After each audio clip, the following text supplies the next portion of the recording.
In 75 ఆ టైంలో 1975. So రోజు నేను నాన్న వాచ్ కీ ఇవ్వాలి, పక్కన కీ ఉంటుంది తిప్పాలి.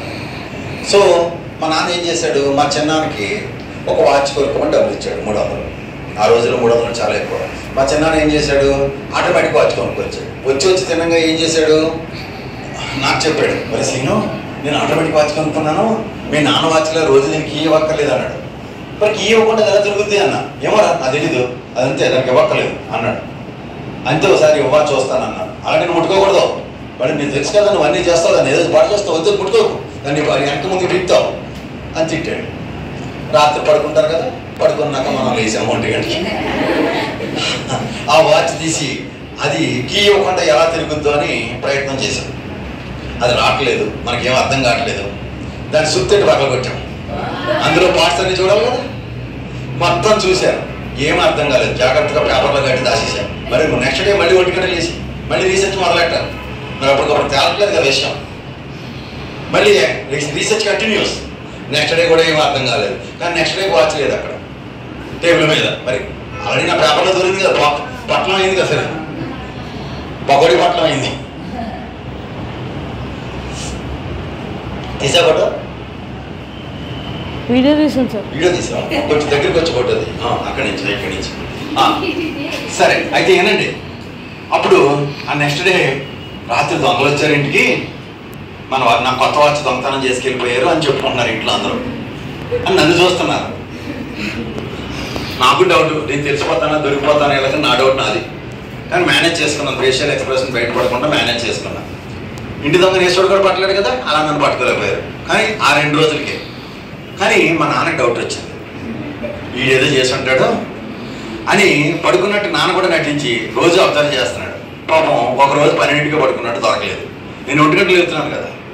కానీ 3rd డేనో 4th డేనో నేను లేచిన టైంకి మా నాన్న కూడా లేచాడు. నాకు తెలియదు నాన్న లేచాడు. నేను వెళ్ళి ఏదైతే రీసెర్చ్ చేస్తున్నానో ప్యాకెట్ ఓపెన్ చేసుకుని, ఎవరికి కనపడకుండా బ్యాక్ లైట్ వేసుకుని, దాంట్లో పార్ట్స్ ఏమన్నా ఎలా ఉన్నా చెక్ చేస్తున్నాను కదా. అప్పుడు జాగ్రత్తగా వెనకాల నుంచి నాన్న కూడా భుజం మీద చేతులు వేసాడు. ఎవరు అర్థమైందా, ఎలా పని చేద్దాం, అటువంటికి వచ్చు అన్నాడు. ఎవరు మాట అన్నాడు అని వెనక్కి చూస్తే నాన్న దొరికాడు దొంగని పేక నొక్కాడు. నాన్న చెప్పకొచ్చింది, నన్ను కొట్టేస్తాడు, ఏం పేరు కొట్టేస్తాడు చెప్పకంటే. మా నాన్న ఆ రోజుల్లోనే ఎంత ఎంకరేజింగ్ పిల్లో. నెక్స్ట్ డే చెప్పకుండా సేమ్ అదే వాచ్ని ఇంకో 300 పెట్టి మళ్ళీ కొనుక్కొచ్చి నాకు ఇచ్చేసాడు. నీ వాచ్ దొరికిందిరా, అక్కడ ఉందో సరిగ్గా చూసుకోలేదని అబద్ధం చెప్పి నన్ను ఎంకరేజ్ చేశాడు అది తెలుసుకోవడానికి. Okay, now you can do it whatever you want with the parts and make them understand and encourage such a way. అలాంటి హీరోలు మన దేశంలో ఉన్నారు. ఓకే, హ్యాపీయా?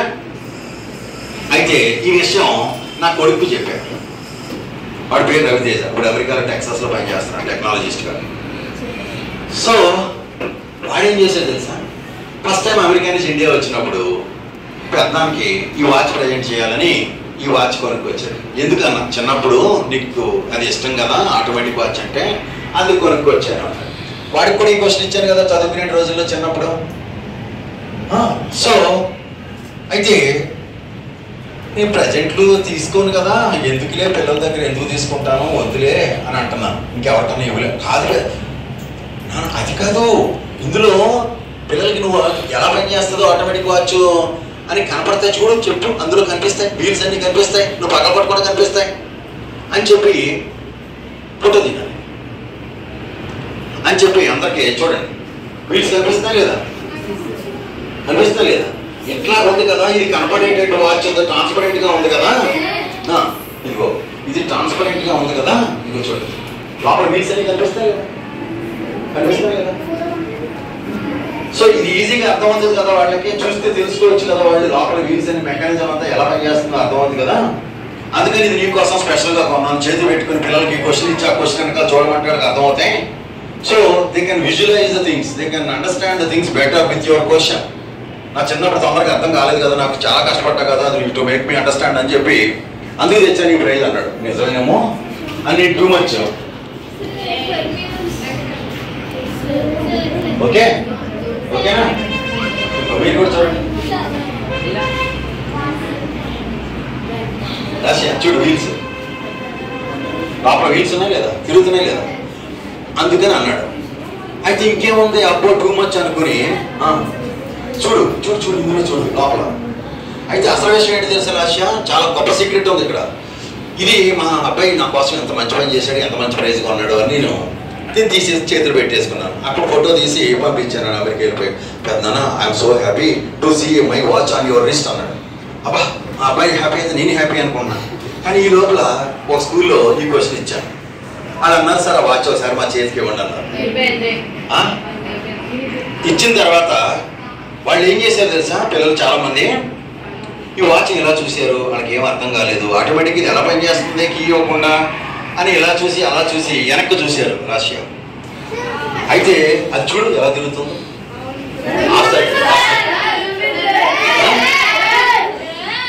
చూడు ఇలా కలుపుదని. ఆన్సర్ ఈజ్ బ్యాక్ సైడ్ అనమాట, question is front side, answer is back side. అర్థమైంది నీకు?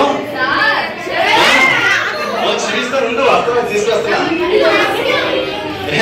అర్థమైందా? Very answer, you got the answer.